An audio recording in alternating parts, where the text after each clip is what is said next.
بسم اللہ الرحمن الرحیم۔ دوستو، آج ہم بات کرتے ہیں کہ جنگ، ڈیپ سٹیٹ اور ملٹری انڈسٹریل کمپلیکس کے کاروبار کے بارے میں۔ کبھی کبھی ہم یہ سوچتے ہیں کہ آخر جنگ ختم کیوں نہیں ہوتی؟ کیا انسان اتنا ظالم ہے کہ اسے لڑائی سے محبت ہے؟ یا کہیں اس کے پیچھے کوئی ایسا مستحکم، منظم اور بہت بڑا کاروباری نظام موجود ہے جو جنگ کو صرف ایک تنازع نہیں بلکہ ایک بزنس ماڈل کے طور پر دیکھتا ہے؟ آئیے اسی کی حقیقت کو سمجھنے کی کوشش کرتے ہیں۔ آپ نے سنا ہوگا کہ دنیا میں بہت سی انڈسٹری ہیں، جیسے ٹیکنالوجی کی انڈسٹری ہے، آئل کی انڈسٹری ہے، دوا سازی کی انڈسٹری ہے، گاڑیوں کی انڈسٹری ہے۔ لیکن ایک انڈسٹری یا صنعت ایسی بھی ہے جو کسی بھی معاشی بحران میں نہ گرتی ہے نہ نقصان میں جاتی ہے، بلکہ ہمیشہ وہ منافع بخش رہتی ہے، اور وہ ہے جنگی کاروبار، جنگی منافع، جنگی صنعت۔ عجیب بات ہے کہ یہ صنعت زندگی نہیں بچاتی، یہ صنعت ٹینک، میزائل، ڈرون، بارود، دفاعی سسٹم بناتی ہے، اور جنگوں کے ذریعے اس کی ڈیمانڈ بڑھتی ہے۔ وہی کمپنیاں جنہیں کاروباری اربوں ڈالر کا منافع چاہیے ہوتا ہے، وہی حکومتیں ایوانوں میں لابنگ کرتی ہوئی نظر آتی ہیں، پالیسیوں پر اثر انداز ہوتی ہوئی نظر آتی ہیں، جنگی فیصلوں پر دباؤ ڈالتی ہیں، اور میڈیا کے ذریعے ایسے بیانیہ بناتی ہیں کہ ان کے لیے جنگ کوئی سانحہ نہیں ہے بلکہ ایک منافع بخش موقع ہے۔ اب ہم سمجھتے ہیں کہ یہ ڈیپ سٹیٹ ہے کیا چیز۔ ڈیپ سٹیٹ ایسے ادارے ہوتے ہیں، چاہے یہ خفیہ ایجنسیاں ہوں، طاقتور بیوروکریسی ہو یا اسٹیبلشمنٹ۔ آپ نے دیکھا ہوگا کہ وہی پھلتا پھولتا ہے جہاں خوف ہو، دشمن کی تصویر بڑے پیمانے پر دکھائی جائے، دفاعی بجٹ کا جواز ملے اور جنگی ماحول کو برقرار رکھا جائے۔ اچھا، مزے کی بات یہ ہے کہ ملٹری انڈسٹریل کمپلیکس کے مفادات میں بھی ایسا ہی بیانیہ ہوتا ہے، تاکہ نئے ہتھیاروں کی کھپت ہو، پرانے اسلحے کی ریپلیسمنٹ ہو، نئے دشمن بنائے جائیں یا پیدا کیے جائیں، اور دنیا میں مسلسل ایک غیر یقینی صورتحال ہو۔ یوں دونوں کے مفادات جنگ کے رہنے پر ایک دوسرے سے مل جاتے ہیں، یعنی ڈیپ سٹیٹ اور ملٹری انڈسٹریل کمپلیکس کے دونوں کے مفادات امریکہ کی ایک بہت بڑی جنگی صنعت کو جنم دیتے ہیں۔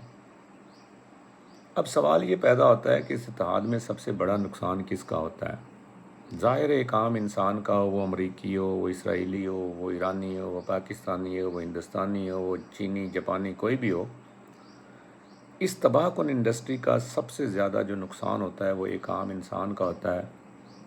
اس کی سب سے پہلے جان چلی جاتی ہے، گھر تباہ ہو جاتا ہے، حتیٰ کہ اس کا ملک بکھر جاتا ہے، اور وہ کبھی ادھر اور کبھی ادھر اپنا شیلٹر یا پناہ تلاش کرتا ہے۔ لیکن حیرت کی بات یہ ہے کہ میز پر بیٹھے چند لوگوں کے لیے سب ایک گراف اور منافع کی لائنیں ہوتی ہیں۔ آپ نے دیکھا ہوگا کہ یہی لوگ سب سے پہلے ایک دشمن کو بناتے ہیں، کبھی میڈیا کے ذریعے، کبھی سیاسی تقریروں کے ذریعے۔ ایک دشمن لازم ہوتا ہے تاکہ دفاعی بجٹ میں اضافہ کیا جا سکے، اور لوگوں کو کہا جاتا ہے کہ ہم آگے رہیں گے ورنہ دشمن جیت جائے گا، ہمیں مزید رافیل چاہیے، ہمیں مزید ٹینک چاہیے، ہمیں مزید اسلحہ چاہیے۔ یہ خوف بیرونی بھی ہو سکتا ہے اور اندرونی بھی۔ ظاہر ہے کہ سیدھا لڑنا تو ایک مہنگا ہوتا ہے، اس لیے کمزور ممالک میں پراکسی گروپس کے ذریعے جنگیں چلائی جاتی ہیں۔ جنگ کے بعد تباہ شدہ ملک کو دوبارہ بنایا جاتا ہے اور اس کے بعد ایک علیحدہ سے کاروبار جنم لیتا ہے۔ وہی طاقتیں جو تباہی میں حصہ ڈالتی ہیں، تعمیر میں بھی وہی منافع کماتی ہیں۔ آپ نے دوسری جنگ عظیم کے بعد مارشل پلان یورپ میں دیکھا ہوگا کہ امریکہ نے یورپ کی ریکنسٹرکشن میں بے تحاشا دولت کمائی، اور یہاں کا بہت سارا سونا جو ہے نا اپنے ملک میں لے گئے۔ یہ جملہ کس حقیقت کی 100% تصویر کشی کرتا ہے کہ جنگ میں لڑنے والے فوج کا سپاہی یا سرحد کے قریب رہنے والا شہری، وہ کبھی یہ فیصلہ نہیں کرتا کہ جنگ کیوں ہو رہی ہے۔ فیصلہ وہ کرتے ہیں جن کے لیے جنگ ایک پالیسی بنتی ہے، ایک معیشت ہوتی ہے، طاقت کا سبب ہوتی ہے اور کاروبار۔ دنیا کی کئی جنگیں اس لیے جاری رہیں کہ ان سے بہت سے طاقتور لوگ بہت پیسہ کما رہے تھے۔ اب آخر میں ہم اس بات پر توجہ دیتے ہیں کہ کیا ان جنگوں کو روکنا ممکن ہے؟ ممکن تو ہے، ناممکن نہیں۔ یہ اسی وقت ہی ممکن ہو سکے گا جب عوام یہ سوال کرے کہ یہ بتائیے، حکمرانوں سے پوچھے کہ جنگ کے پیچھے آپ کے مفادات کیا ہیں اور ان مفادات کو سمجھے۔ میڈیا کے بیانیوں کو آنکھیں بند کر کے کبھی قبول نہ کرے، مگر اپنا ذہن استعمال کرے اور پالیسیوں میں شفافیت کا مطالبہ کرے۔ جب تک جنگ کو مفاد سمجھا جاتا رہے گا، یہ کاروبار چلتا رہے گا۔ دوستو، جنگ صرف بمبوں اور بارود کا کھیل نہیں، یہ طاقت، معیشت اور کنٹرول کی وہ کہانی ہے جسے ہمیشہ با اثر افراد یا ادارے لکھتے ہیں، مگر اس کی قیمت ہمیشہ عوام چکاتی ہے۔